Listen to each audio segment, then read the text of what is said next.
Welcome back to my channel. This is not going to be a book video, but something that I'm, recording for a bunch of reasons I'll go into in a second or so. And I'm not yet sure if I'll upload it or not, but I feel like I should talk about it and we'll see where this is going. Point is, I figured I should talk about my experience with my disability, that being, at least legally, being blind. And I've mentioned it off and on like a couple of times, but not that many times. And I just thought it might, make things clearer for you. If that's something, if you want to like ask any questions about it or anything like that, then just like, no worry, post them. I'll answer like everything. I have like no problems to talk about it. I just usually don't want to make this.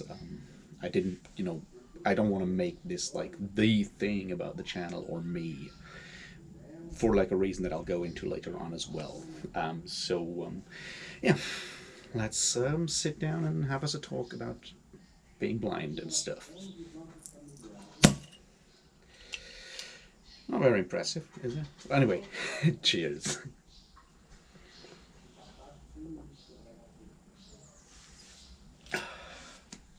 So here's the thing. I just like what set me off to actually make this video and talk about it is I am, as you know, at least legally blind. I do see like light and dark and colors, and I'll go into that in a minute as well. But you know, I'm considered blind, and it's not like the stuff that I still can see helps me in any way, or maybe not in a lot of ways. We'll see. Talk about that in a minute as well. So my point is, what set me off is that I had to scan medical documents and send them to a genetics laboratory for like to get tested on stuff because my blindness is the result of a gene defect that might be hereditary. We don't know. There's like several reasons, several ways you can actually get the kind of symptoms or the kind of thing that I have with my eyes. I don't want to call it a sickness. It sounds weird, and I'm probably lacking the words for it in English. Anyway, my point being,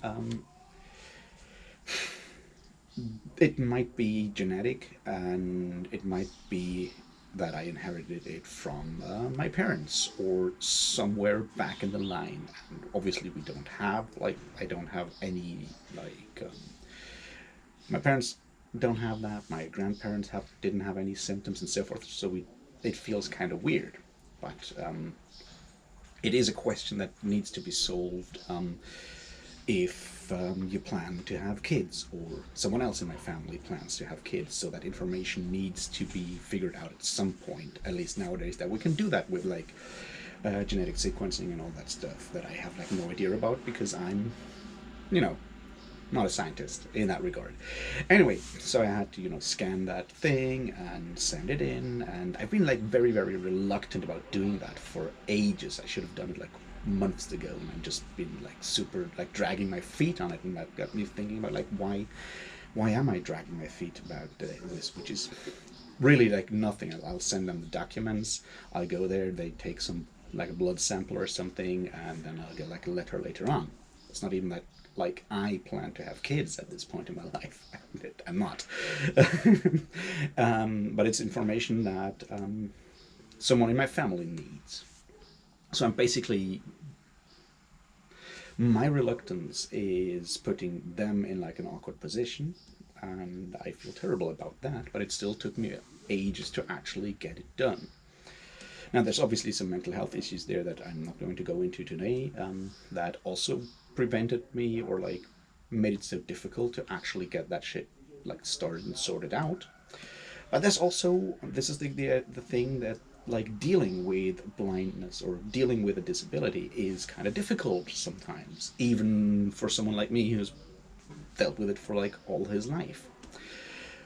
So that's kind of what got me started to actually talk about it, because I feel like I'm a verbal person, right? I hate reading my own writing, which makes like putting down my thoughts in writing so difficult, but I can ramble, and then maybe that will help me sort out my thoughts, and maybe it'll actually help you guys to understand who I am or where I'm coming from or any stuff like that. So I figured I'll just do this and we'll see where this is going. And once again, if you have any questions about it, please don't hesitate to ask them either in the comments or send me like a message about it on like either Instagram or Discord or email or whatever. I'm like very open to talk about these things from my perspective. This is like the next big thing that we need to establish here. This is a very individual thing. Every single case of any disability is unique. It's always unique because the circumstances will always be unique. So please don't take my experiences and my explanations and whatnot as the general rule of how it is to be blind or stuff like that. That's not how it is. Like every like perspective on this is valid and every experience is unique and valid in its own. I just wanted to put out my version so you can kind of see where things are with me. So let's look at it and let's start it.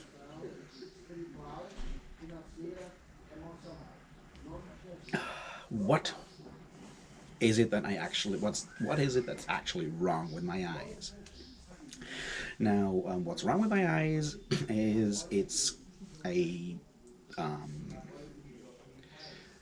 it's called a retinitis pigmentosa in Latin, which means that pigments get stuck on my retina.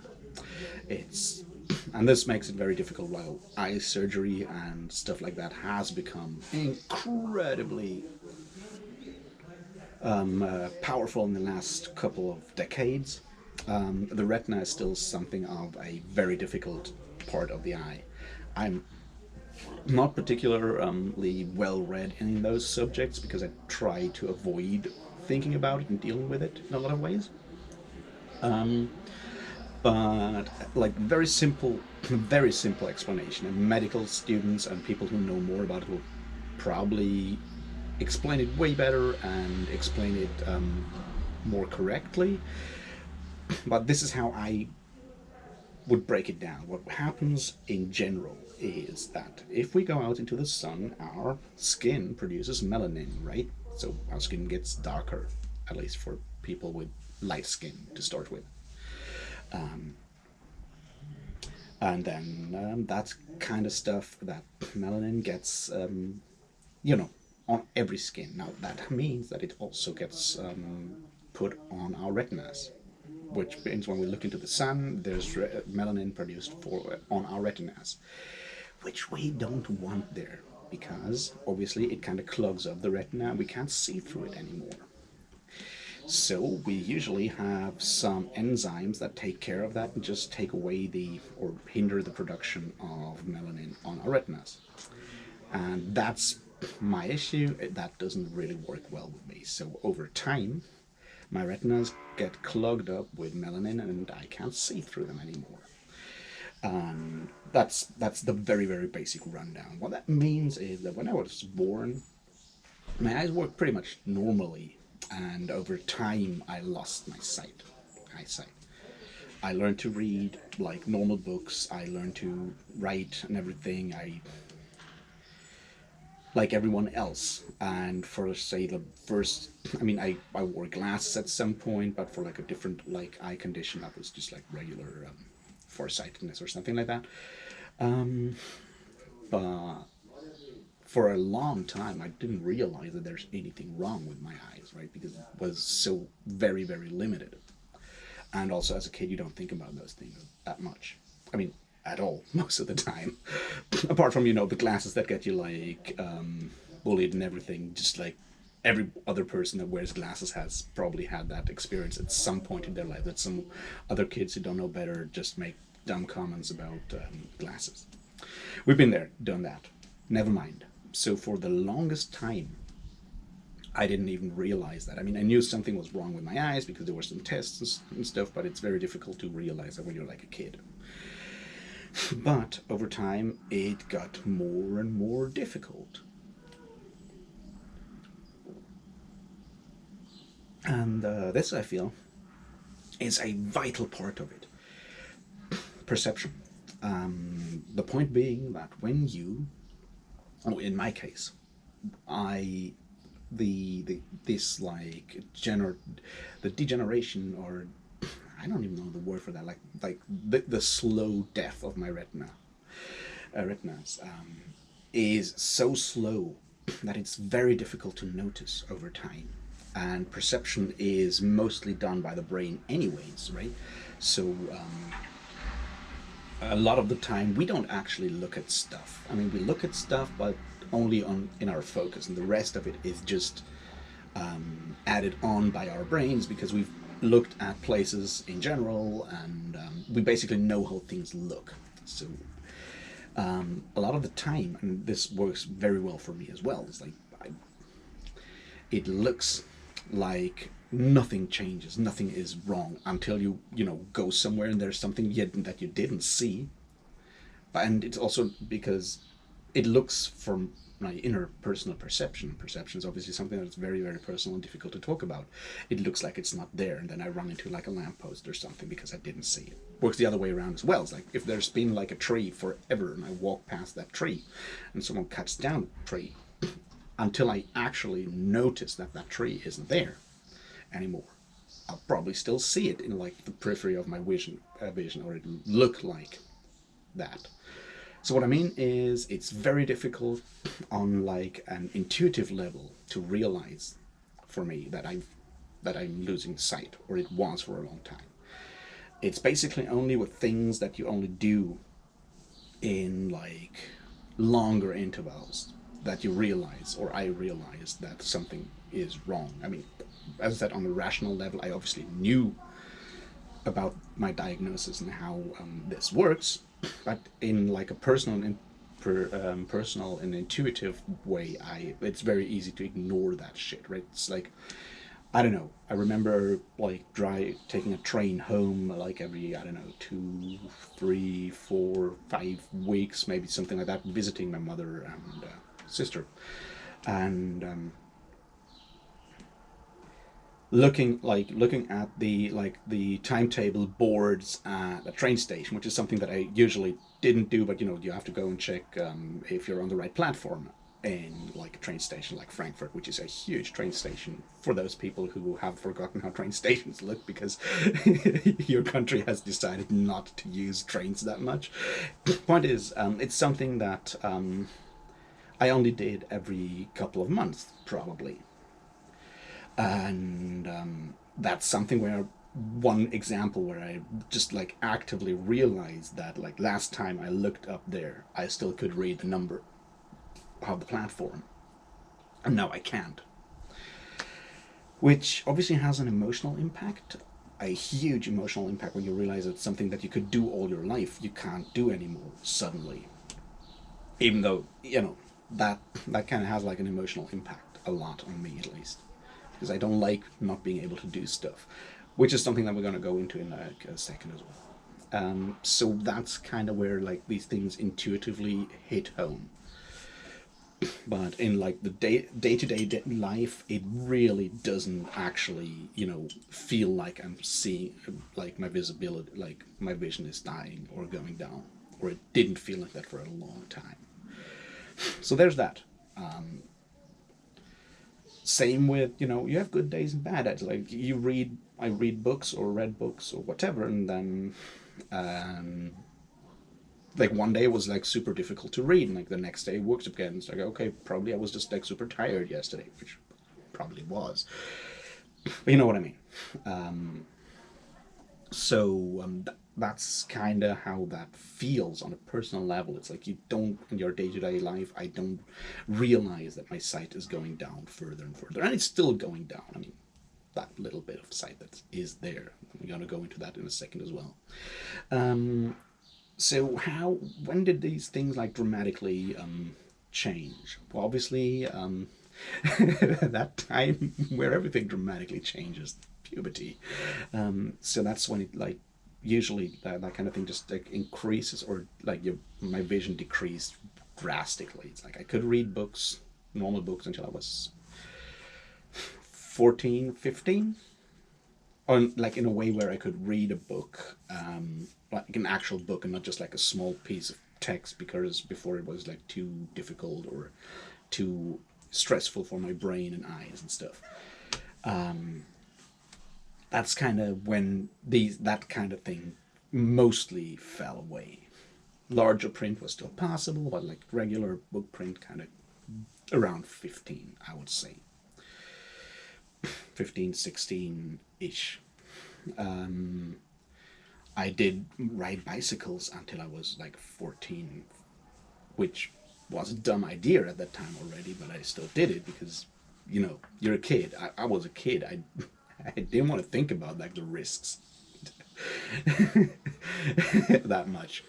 So that's sort of where things took that more dramatic turn for the worse. But turns out that's not even that bad at that time. Like I mean, you can get by, or I could get by with a lot of stuff that I shouldn't, you know. And this is one of the advantages, like you could call it privilege, but the advantage of like losing my sight slowly is that I have a very good spatial memory, spatial imagination. I know how shit looks. I know how streets work. I know all these things. Someone who's blind from birth and has never seen anything like that will have way more difficulties to orient themselves in any kind of place. So I could get by with a lot of stuff. Like I didn't use like a stick or a cane until I was I mean, I should have used it way earlier, because it's just also to just signal to other people that you are blind or visually impaired, which makes them a bit more careful, especially when you're running around in the streets and shit, right? But I didn't do it because, once again, we're going to go to that later on, the idea of normality or lack thereof, which is a huge problem. So yeah, that's kind of how that felt. And I actually adopted using a cane like all the time when I was way too late. I can tell you it was way too late, around, I don't know, 2000, when I was, good question, how old was I? 24, I guess, 24, 25, and I should have like used one way earlier, like, I don't know, 17, 18 probably, but I'm an idiot, and I am prone to take risks that I shouldn't take when it's about myself. I'm an yeah, irresponsible dumbass most of the time of my life. So there's that. Just to give you like some like landmarks of like how things, like when things were in specific ways. So where am I now? I guess that's kind of the important thing to explain at this point. Where am I now, and how does it feel, or how do I perceive the world? Now this is interesting, I think.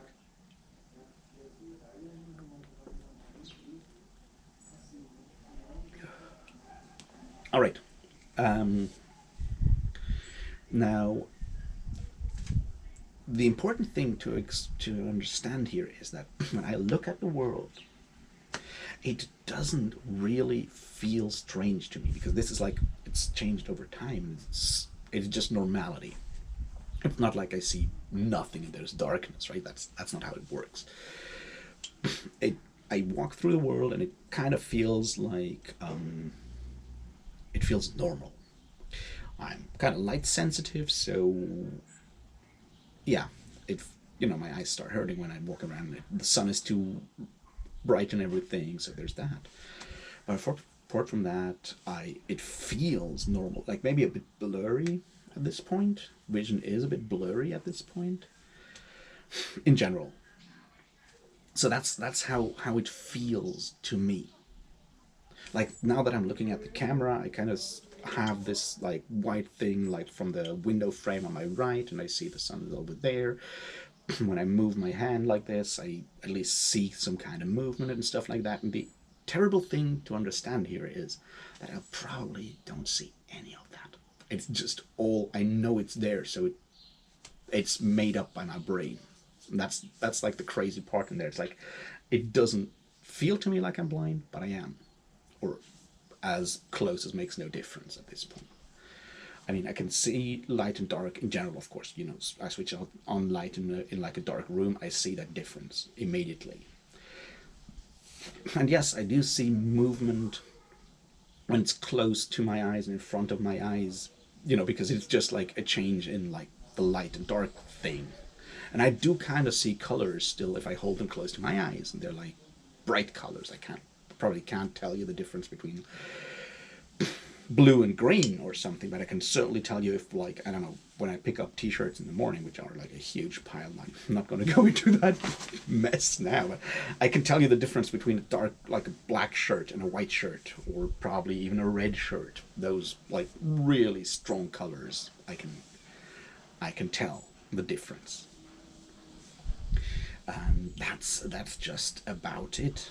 But due to the fact that like it feels normal to me, or like my brain makes up so much shit around it, as long as things don't change in that much in my, for example, my apartments, like it doesn't feel like I'm walking through through a black nothingness until I touch something.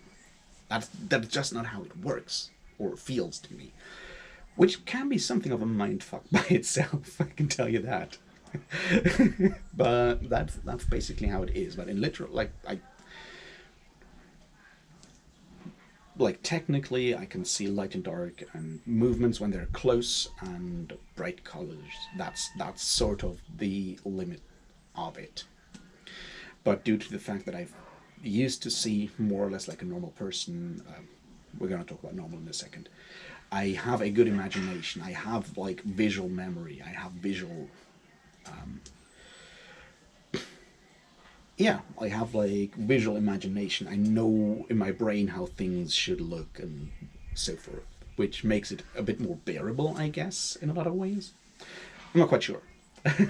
As I said, this is me trying to explain my personal perceptions, which is something that I guess most of us struggle with a lot because they're personal, right? Language is about consensus and not about personal experience. So I hope this kind of made it a bit more clear how I see or don't see, and that means that like under the law in Germany, I'm considered blind. I'm not just visually impaired. I'm considered blind.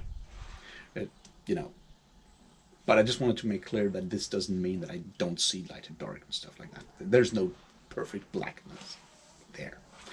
All right, that's like the first part of what I wanted to talk about. Now let's talk about normality and stuff like that. Because the main thing is not exact, at least with something like blindness, which is like a condition you have for like your entire life or large parts of your life, but it doesn't, you know, cause you constant pain or anything like that. The the main question is how do you deal with it, and what kind of mental impact has it on you? Because you know, apart from like very few things in life, I can do more or less anything other people can do as well. Apart from, I don't know, fly planes and drive cars unattended, you know, that kind of thing. And I did most of these things. Not drive cars and fly planes, but you know, a lot of other stuff. I'd ride horses, go windsurfing. I've done all those things on my own. It's doable. It's not always safe and stuff like that, but that's like a different point. So the main thing is definitely about how we deal, how like the mental impact of being different in a way, which I said is like the thing that we need to talk about here is normality.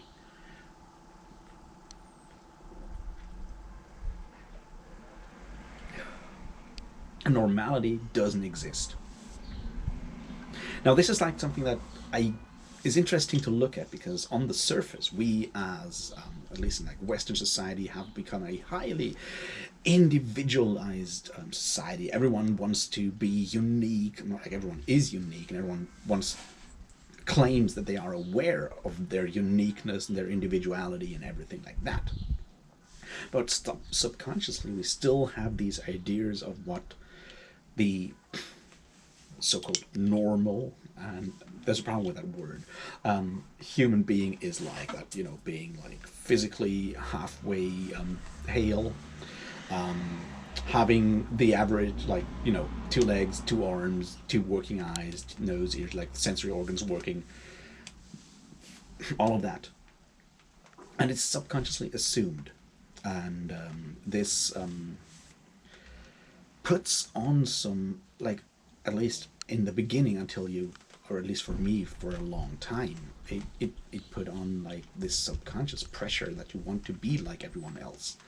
I mean, you want to be yourself, but you also want to be like everyone else, which is the big dilemma of humans in the West in the 20th century and the 21st century. It's like you want to be unique, but you also want to be like everyone else. And guys, this doesn't feel well, so I might actually cut it here. No, fuck that, Ray. I'll just keep going, or maybe not. Anyway, so what I was going to say is the following. You realize, or I realize at some point, that I'm not like other people in a thing that most people are more or less the same, right? Like, I I mean, I was like different in a lot of other ways. I was a punk at the time. I had like a mohawk in blue and torn jeans and everything like that. Like that's fine. That was a conscious decision to be different than other people, or a lot of other people. Obviously, there's not unique, but different from like the mainstream, what you may see. But the fact, like, a disability is something that makes you different from the mainstream in a way that you have like no choice. And choice and agency is, I feel, at the core of humanity, at least for me. So what you do, what I did at the time, was try to be as normal as possible, not show the disability, not use the stick, do as many like things that other people do on my own as possible, which becomes something of a struggle and puts on like a lot of mental pressure. I would say, at least for me, it did at some point, and also builds up that kind of pride. You know, so like, yeah, I can still do this. I'm better than like other blind people who can't do this anymore, which is dumb as fuck. So yeah, I was dumb as fuck to denigrate other people with the same disability, but it's kind of like how we as humanity have dealt with the idea of normality for so long.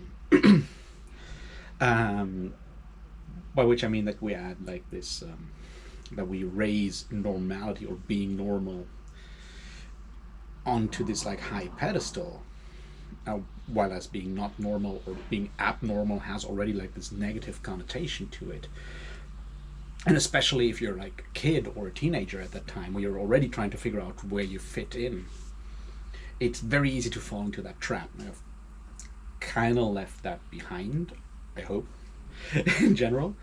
By which I mean, I don't consider myself to be a better blind person than other people. That's dumb. But on the other hand, getting rid of that pressure of the rest from the rest of the world, that's a whole different thing. Because the sad part is, I mean, the sad truth of it is that there are things where I need help, and that can make that is very difficult to accept in life in general. It's like I'm really bad at accepting help from anyone. I'm even worse at asking for help, and it's stuff that I have to do. Is like I go grocery shopping. I need to ask people where stuff is. Now, depending on how big your grocery store is, you might also have to ask. But you could also theoretically just walk through that place forever until you find what you're looking for. I can't do that. I need to ask people for help for like basic shit. And that hurts a lot, because it kind of goes against that idea of agency that I spoke of before, right? Like, because it infringes on my personal agency. Yes, this is the important bit here. It's not that people will not help me if I ask them. I know a lot of people have offered to help me with all kinds of stuff, but it's the fact that you need, or that I need that help, that hurts so much so often. Which is where I have like probably now that I reflect more upon it, this is more why I still do so many dumb things and test out the limits of my capabilities constantly. It's like I don't want to accept the fact that there are hard rules on what I can do and what I can't do, and I'd rather get hurt in the process of finding that out, or proving that it still can be done, than just accept that, which is once again really dumb. And the question is that like a personal thing? Is it really, or am I sugarcoating it and it's actually still like the expectation of society that we need to function and be able to do whatever we want? Like accepting weakness or accepting the incapability of like the inability to do something is like obviously frowned upon in like the wider context of society. Which brings us to the next thing, virtual, like the internet versus like reality, because that's like another part that is like very important to explain here. I feel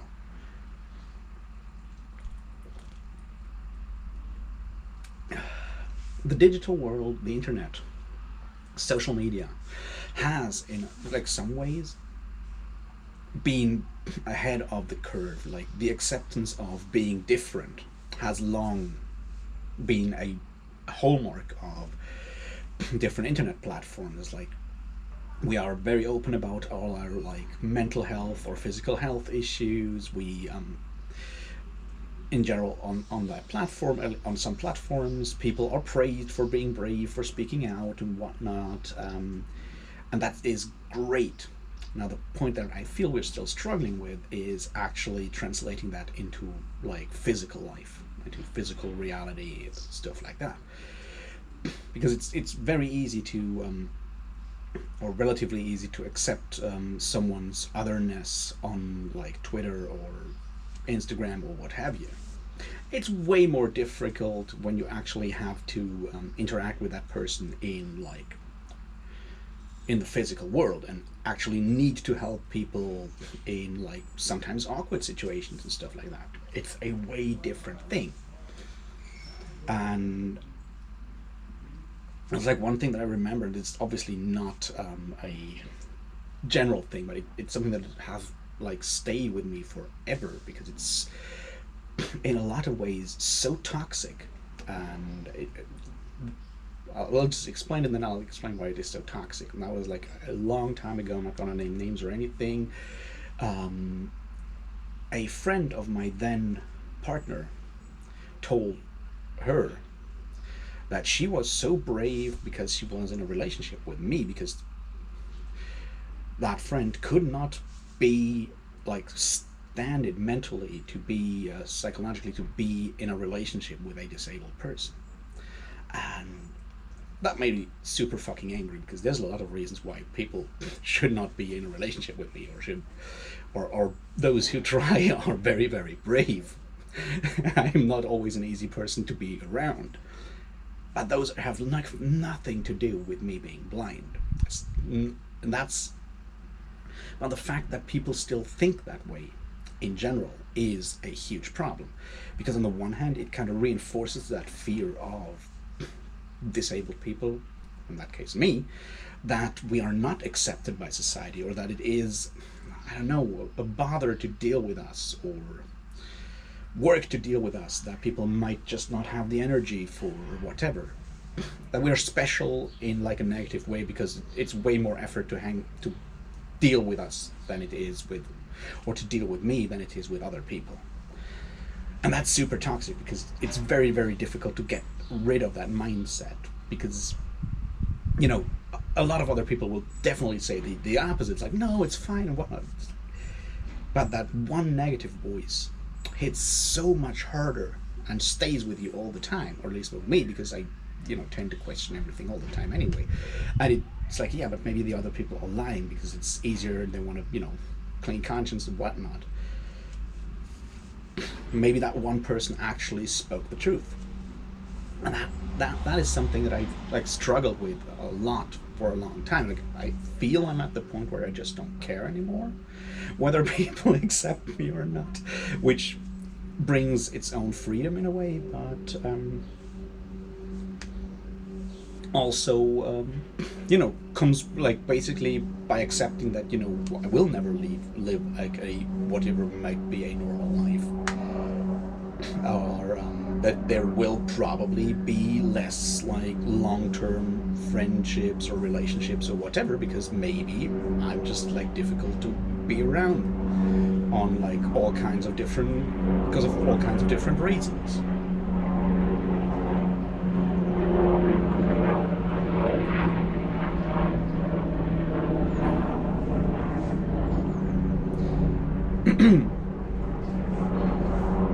So let's look at the other part, that is overachieving, or not overachieving, but going beyond in a lot of ways.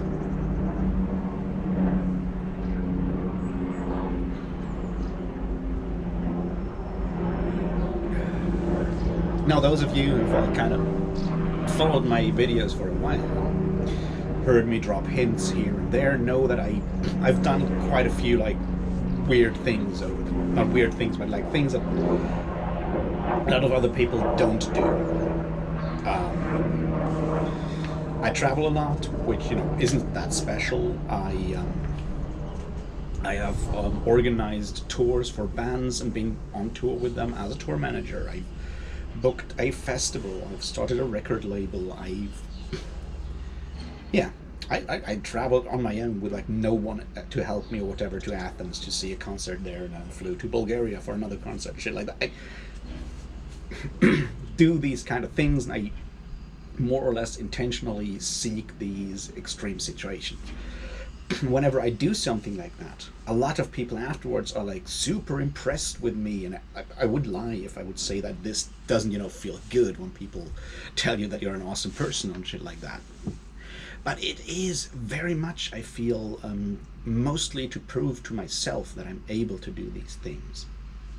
And this can become, I feel, its own big problem, because what it means is that I constantly seek out these things, and it's very, very difficult to just like sit back and accept the things that I have done, or like stay with one project or stay with one thing that I do, because after a while I'll always start feeling like I need to prove myself in a different way, or need to prove that I can do something else that is also not considered like your average like mainstream thing that people with my disability do. Like for now, I'm like, yeah, I'm recording YouTube videos, I'm editing YouTube videos on the command line, because that's like the easiest way for me to do it.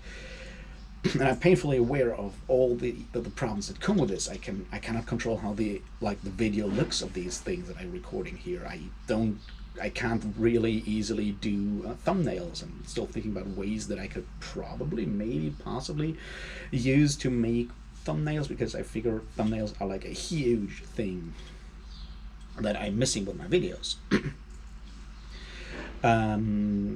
But I'm also like figuring out like maybe I should try live streaming. Can I do that? Is it like something that I actually want, or is it more that I want to prove to myself that I could if I wanted, or that I can if I want to? I'm not quite sure.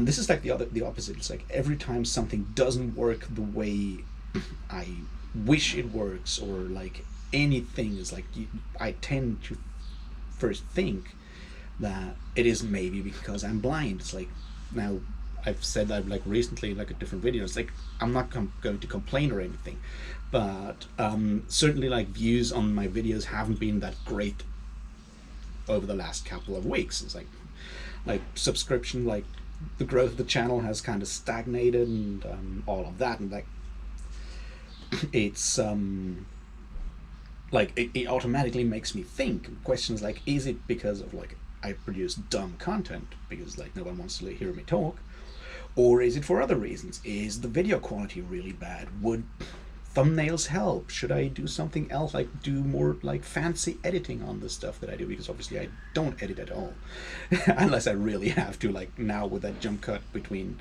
the first part and now when it was raining and I kind of had to stop recording. Are those things, which is probably the absolute wrong way to go about it. But like with that thing that I mentioned earlier about like the trust issues, like are people that tell me my stuff is fine, are those people who just tell me that because they want to be nice to me, or because they want to give me like some special treatment because I'm the poor blind guy? Or is it fine and it's just like, it's summer, people have different things to do than just like watch me ramble for hours, because, it's much better to just sit on a beach and, you know, have like a really cool drink. That, all possible. It's very, very difficult to switch off that voice in the back of my mind that says, like, maybe it's because you, as a blind person, will never be as good at, like, gaming the algorithm, using all the tricks that, like, other people use to actually be good at something like creating YouTube videos. Which, as I said, is super toxic, but it's very, very difficult to get rid of that. And that's kind of where I'm standing, that, like, maybe it's just like another thing, like with my generation, or like having protective parents and whatnot, that, like, you it's very difficult to learn to understand and to realize that I'm, like, in no different position than any other human being in the world. I have, like, way more privileges than I have, like, disadvantages in life at all. I mean, I'm white, I'm male, I have, like, a great education. My parents were both I don't want to say rich, but, like, comfortably enough, like, well off, and also well educated to actually make sure that I get all of these things that have become so much more important in our society than anything else. Like, I don't need to, like, my only job, it's not like my only job choices are, like, working in, like, a special, like, blind job, like making weaving baskets or what have you, or because I can't see. No, I can do practically almost everything for a job if I wanted to. It's all of these things. I have all of those. It's where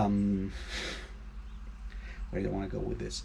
Yeah, it's the main issue, I think, is to accept, or, like, realize, accept that, like, everyone else has their own struggles and so forth, and mine, like, if things don't go my way, it might just be for something entirely different than, like, limitations put upon me by my disability.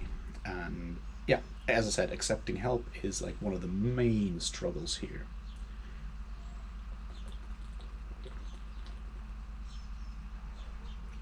So what else did I want to say about all of this? Oh yeah, I'm not thinking about it. I feel is, like, the other big part is, like, this idea of, like, that comes after wanting to be normal. At least for me, the next step for me was to not let the disability take control of my life or define me, which once again is, like, ties in with all the stuff that I do, just to prove to myself that I can. But it's also, like, not think about it, just, like, cut it out of my daily life as much as possible. Like, I've not been to an eye doctor in years, 5 or 6 years at least, because why would I? And this is kind of where it ties back to the beginning of this video, like, having to do that genetic testing to figure out what it actually is, and if it's, like, actually hereditary, or if I'm just a mutant, which is totally possible. Kind of forces me to actually deal with it, and deal with my disability, on, like, my handicap, on in, like, a very direct way, and something that I can't just, like, push off into something else. And that's kind of difficult, that's kind of hard for me, because once again, like, it's an ongoing struggle. It's an ongoing struggle, and I don't think there's any way to just, like, ever be fully accepting of that, of the fact that I am blind, that I'm the way that I am. I feel it's more about, like, finding ways to live with it, but it's an ongoing struggle. And there is no real happy end there. It's just, like, I guess the best I can hope for is, like, a ceasefire where I'm, like, not thinking about it and not dealing with it, and it's not, like, doing anything terrible to me, but in general, there's not going to be any kind of happy end. This will stay with me for the rest of my life, and I need to find ways to not to accept that, because I can never accept it. Like, acceptance is not like the kind of thing that I have with me when it comes to that. It's just like to get some kind of almost fatalistic way of dealing with it, in a way that does the minimum amount of harm to myself. But is it like accepting otherness when it means there's like definite or finite limitations to what I can do that are stricter than with some other people? It's just something that I'm not meant for, not meant that I can't do. That's not how I am. That's not who I am. I always fight the fucking universe for fucking me over with that, if that makes any sense. So yeah, I hope this kind of helped some of you to understand, or gave you like an insight into who I am. If you have like any questions or whatever, make sure to ask them. I'm absolutely happy and willing to talk to you about all of those things. Like, no problems there. This may just be another way for me to come to terms with the whole thing, to just like be open about it. I'm just like, figuring this shit out by myself. It's not like I have, there's no like manual how to be blind, and I'm trying to figure it out. Anyway, thanks for watching. I hope you learned something from it. I hope it like helped you at least understand me, and I'll talk to you later about actual books again, I think. Until then, cheers.